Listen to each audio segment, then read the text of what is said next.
I'm Mike Costello, and in the next few minutes, I'd like to talk to you about rising above the setbacks of life. All of us face setbacks. It doesn't matter who we are, it doesn't matter what our life consists of. Every one of us in the human condition has to deal with setbacks. And the way that we think about the things that happen in our lives determines the quality of our life.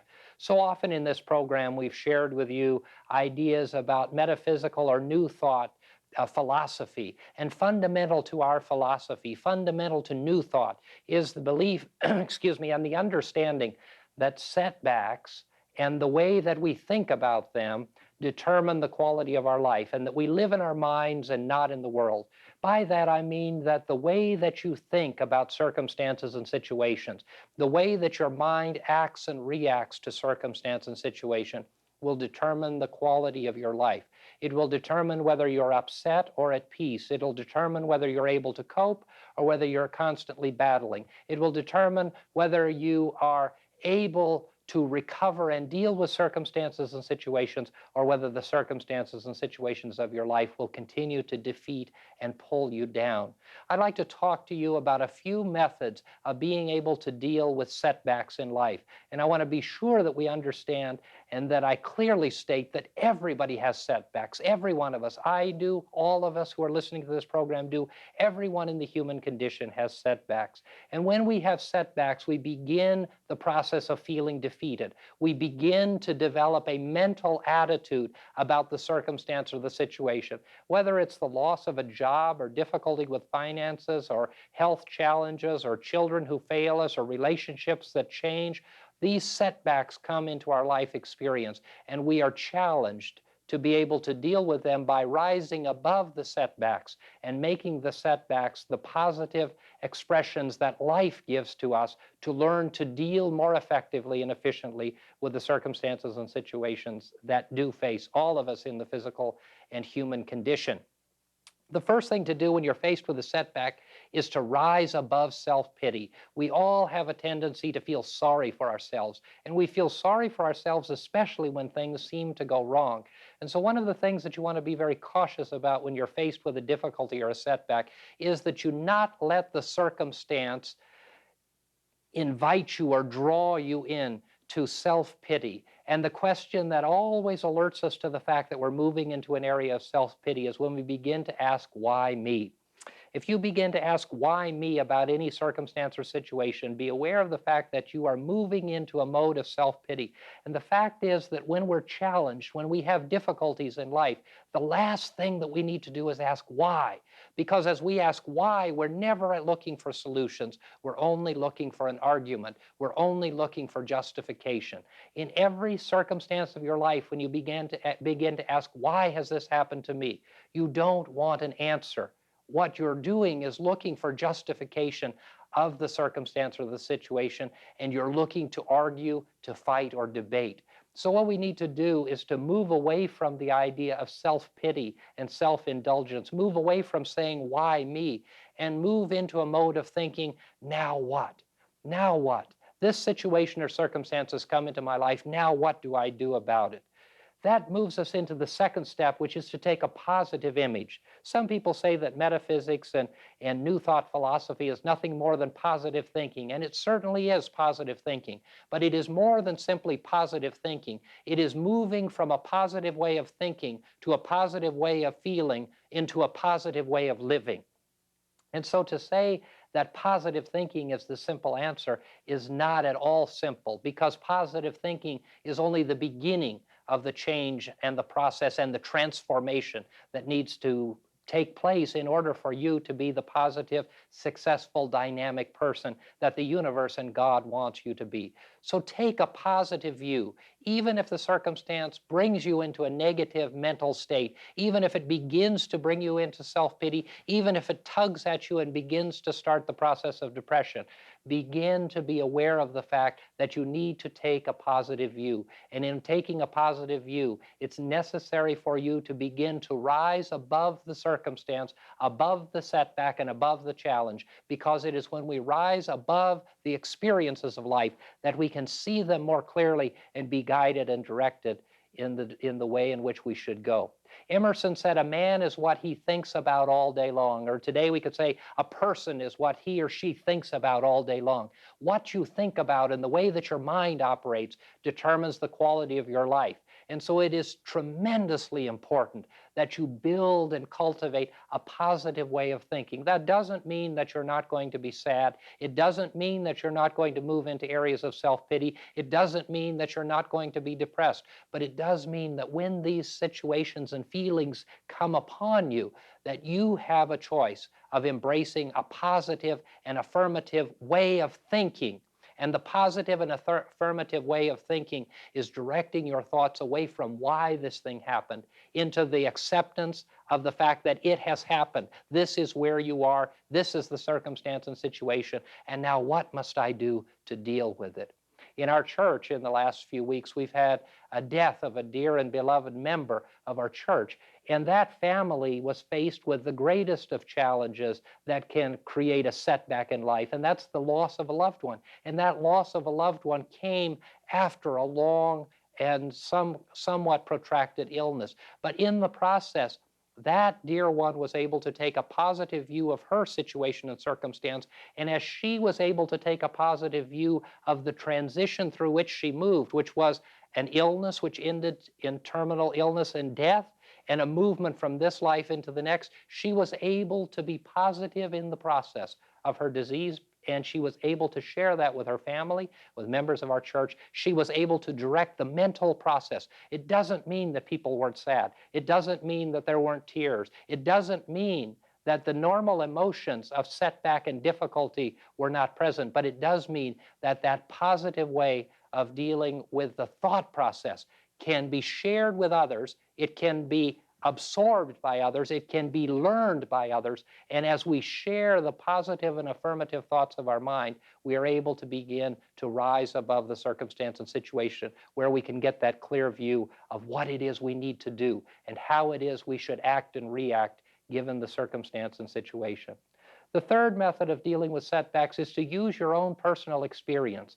Look at your own life and remember, this is one of the most positive things that you can do to change your way of thinking, is to look back upon your own life at the circumstances and situations that you have overcome, the difficulties that you have met in your life, and the ability that you've had to live through them, to grow through them, and to come out on the other side. If you draw upon your own personal experience, or you draw upon the personal experience of those in your family or circle of friends, you can see that no matter what the circumstance or situation, no matter what the difficulty or setback, we as people, as children of God, as individuals united with the infinite intelligence of God, can be guided and directed to act and react and respond to circumstances and situations, and not allow those circumstances and situations to beat us down and to destroy us. So use your own personal experience and use the experience of others, reflecting upon the fact that you have dealt with so much in your life, and you have dealt with problems and difficulties and limit and lack and hurt and pain. And each time that you've dealt with these, you've gotten better and better and better at being able to cope with life. And that's what we all need to be able to do, is to cope with life, deal with circumstances and situations, overcome them, and be able to come out on the other side vibrant and alive, able again to deal with the circumstances that come into our lives.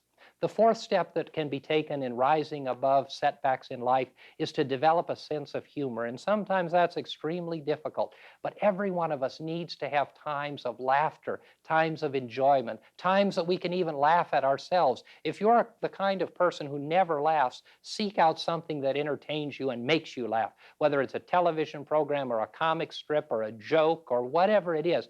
All of us need to have happy times in our lives. We need to have a sense of humor. I was talking with someone recently who's in deep depression, has been troubled with depression for many, many years. And in talking to this person, I asked them, when was the last time you were really, truly happy? They couldn't identify that. I went to a simpler statement and said, when was the last time you laughed? And they said, oh goodness, and began to think and look back on the time that they last laughed. And then I said, when was the last time that you were really, really entertained and really laughed out loud? And they couldn't even recall it. In life, we need to have a sense of humor. We need not to take circumstances and situations always so seriously. Admittedly, there are many situations that have to be taken seriously, but seeing humor in life and allowing to have your life punctuated with humor is an absolute imperative if you're going to rise above setbacks and if you're going to live a happy and healthy life.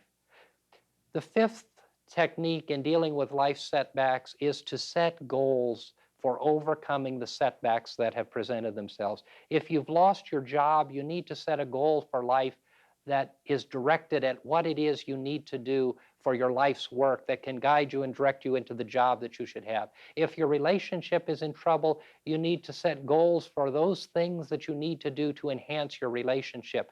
Whatever the difficulty in life, setting goals for the future and addressing and dedicating yourself to those goals is tremendously important. Life is filled with change.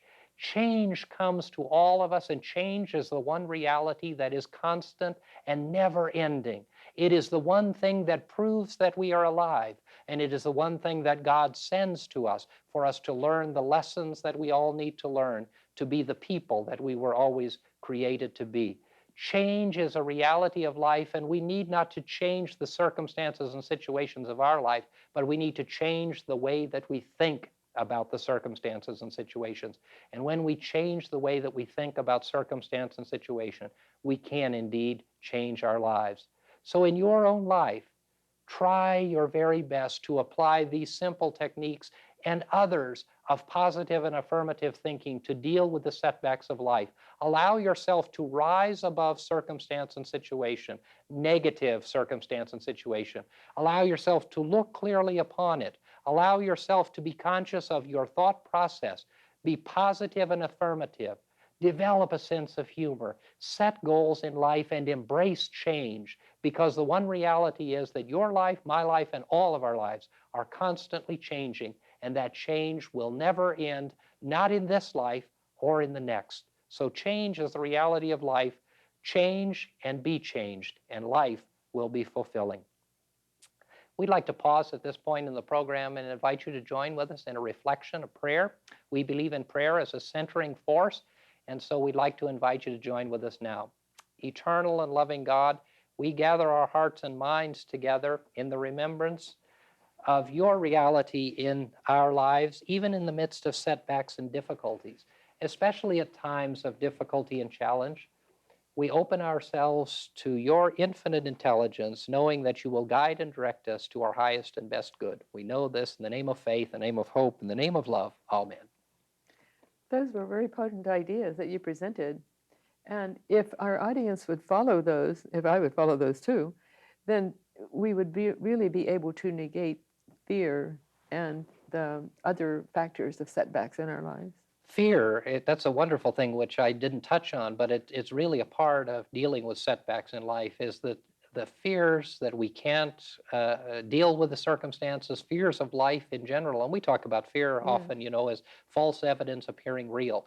And we really fear our own inability. And I think that that is okay, but it's not only our ability that we have to draw upon. It is the ability that we have united with the presence and the power of God. And with that, there's nothing to fear. Exactly. But all the pointers you gave would negate fear. It's just like humor. That was so important. Humor, I'm amazed at the number of people who never laugh. Isn't that amazing? And the other thing, as you know, you counsel many people as well, and I'm sure you're amazed when you ask an individual, when was the last time you did something you really enjoyed? And many people don't even know what they enjoy because they haven't, which moves us right into the goal setting and taking some control of our lives. But being and seeing humor in life is tremendously important. It is indeed.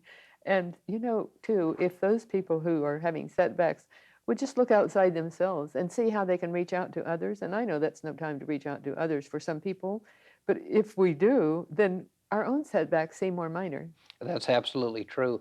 And everybody has setbacks, and everyone can do for other people. And the more that we relate to other people, the more empowered we become. And I think that's a wonderful lesson that we know well in New Thought, and that is that we're all united together. We're all connected in some way, whether we want to admit it or not. And so as we're able to join with other people by doing for them in the times that we're challenged or that we face setbacks, we can get a clearer perspective and often find out that our problems aren't half as bad as we thought they were. Exactly, because we see real problems then. And I know that as ministers, we see that all the time in other people's lives when they are so downcast. But we can also see that when they reach out to others and when they exercise a sense of humor and when they deliberately decide to go ahead with life and do the best they can with what the circumstances have given them, then life is more joyous. And reaching out to others is one of the most primary ways that we can forget ourselves. And it's surprising how many people forget to do that. Absolutely, because the more troubles we have, Yeah. often the more inward we turn, You're and the right. more isolated we become, and the more isolated we become, the more depressed we become, and then the more defeated we become, and the cycle turns inward. And we know that that depression is inward anger, and that as it's turned inward, it does so many devastating things to us physically and mentally and spiritually. Yes. Well, there's a wonderful practice that's going on in the world with various groups, and that is for prayer to occur at a specific time. And that's such a wonderful thing because every thought we think creates light or creates darkness, whichever it is that we're thinking.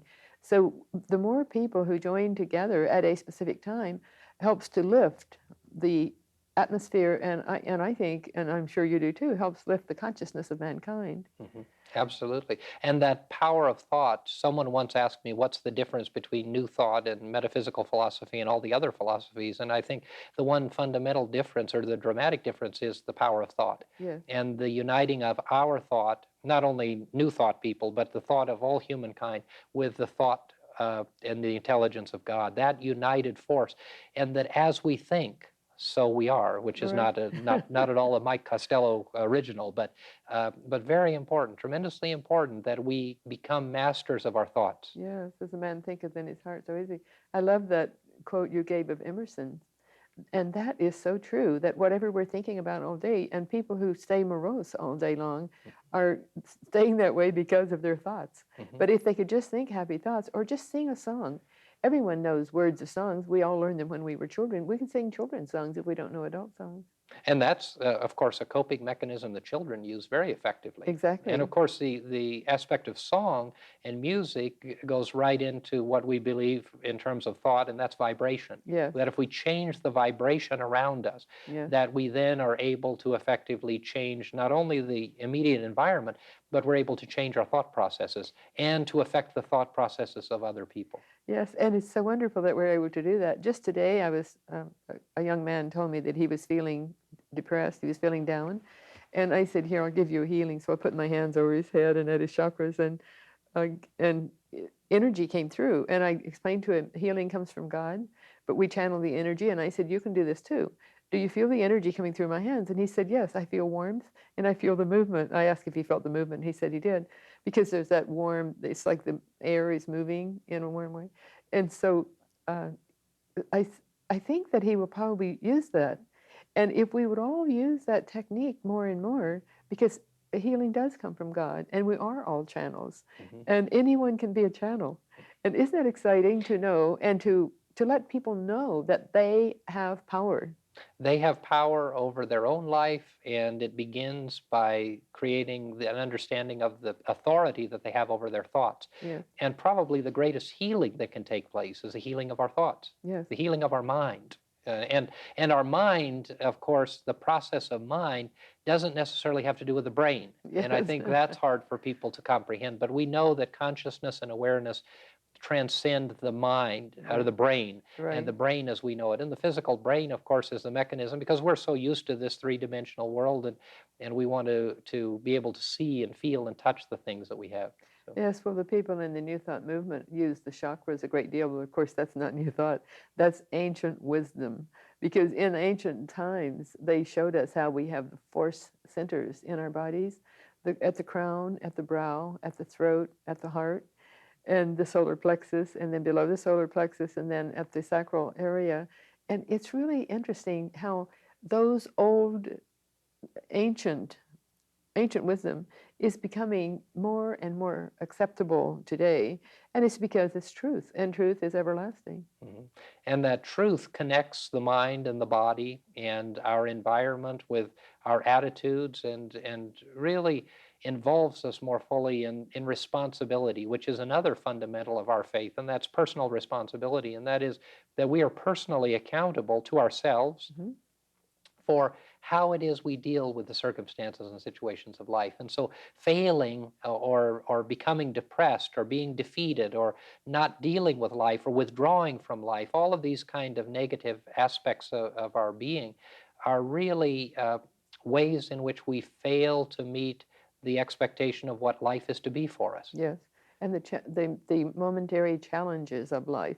And we talk so much about change. We're living in the time of greatest change the world has ever known, and everyone's talking about change.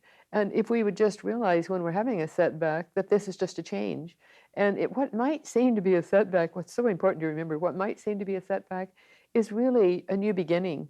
Very often we'll start something that is a new beginning that's far more exciting and wonderful than the life had been prior to that. Mhm. And it is important that people understand that every change brings an opportunity to expand our consciousness and awareness, to learn lessons, and to move in a new direction. And I believe, and we believe, that the power of God is bringing about change in life at all forms so that we can come to a deeper and more profound spiritual realization of who and what we are. And that begins with the process of changing our mind and dealing with the little physical challenges that we have. And that's not really to negate them, because some are very cataclysmic, Oh, just yes. as what we experienced in our church in the last few weeks with Yes. the illness and death of someone. But when we look at what comes out of that, and Mhm. we look at how the mental attitude of people can be changed, even in the face of the most horrific event, which we would expect death to be one of those in people's minds, and yet out of it came so much goodness. And that's always the situation, if we allow it to. Exactly. And your memorial services are always so inspiring. And everyone remarked about that after the service Mm. last Saturday, that it was so inspiring just to be there and be a part of that energy. And part of it was because that person who has gone on, graduated to a different life, absorbed your teachings, absorbed what you say, and lived them. In the beginning, she was very fearful in the beginning of her illness when she first discovered, as you well remember. And then she let the teachings take hold in her consciousness. And then she stayed courageous. And she said to me in the hospital how grateful she was for the teachings because it makes life easier to bear. And what she meant, it makes death easier to face. And that's true. When we look at life as an overall, instead of just a small, minute bit, then we can see with a different perspective. Yes, and she was able to see life in a different way, and she was able to rise above the situation, the setback, which all that was a temporary setback, as Yes. devastating as it was to both she and her family. Yes. And so she rose above it. And when she rose above it and looked down at it, it looked completely different than it looked when she was in the midst of the depression. You know, Yes. at the first blush, when she first found her Mhm. about her illness, she was bothered and depressed and unhappy, as anyone would be. But then, as she was able to rise out of that illness and out of the circumstance, as she was able to center her mind in positive thought, when she was able to open herself to the reality of change and what it was to bring, and then she began to share that with her family and the people around her, and then she was able to turn her view downward and look at this situation and see it very clearly, and then she was able to move through it very peacefully, as was her family and other people around her that gained so much. And of course, that's a very major experience, but it is a setback and a challenge that she faced, and out of it came wonderful things. Yes, now that's fresh in our minds because it was just this week. But we've seen it happen in many families, and we've seen the changes happen in a positive way with those who accept that life is and death is. And there's so many factors to life that we have to accept and work from. Mhm. One person in our church several years ago was having serious financial problems, and was about to lose her home, and was a woman past retirement age with limited resources, but she owned her home, and she was faced with the fact that she may very well lose that home.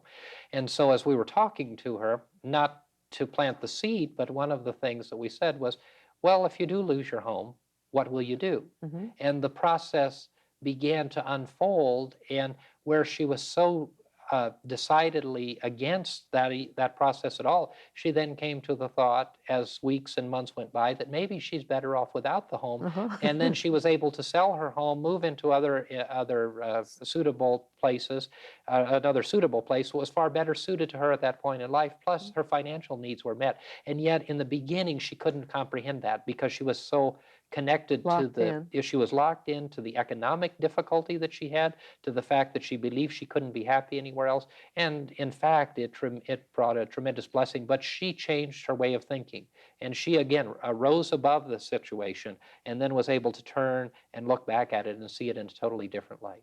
That's such a poignant example of how, when we view life from a higher perspective, then make a decision and go on with it, then everything works out wonderfully well. And I know I learned many, many, many years ago to think what we would do in the worst circumstance, make a plan, and then go on as if, well, it might not happen. Mhm. But if we make that plan, so we're facing whatever would be the worst case scenario, then go on from there. And that's what that lady did. And that goal setting is a part of the process, and then be flexible in our goals. Don't set those goals so rigidly that we can't change them. Exactly. And when people do that, they see that life opens up to a wonderful, wonderful perspective. And the whole point of life is to open up to the realities of change and growth and unity with God and our brothers and sisters. And so rising above setbacks is a real possibility for dynamic and confident living. And Dr. Freelander and I have been sharing with you these concepts and ideas. We hope that you found them useful, and we look forward to seeing you next time.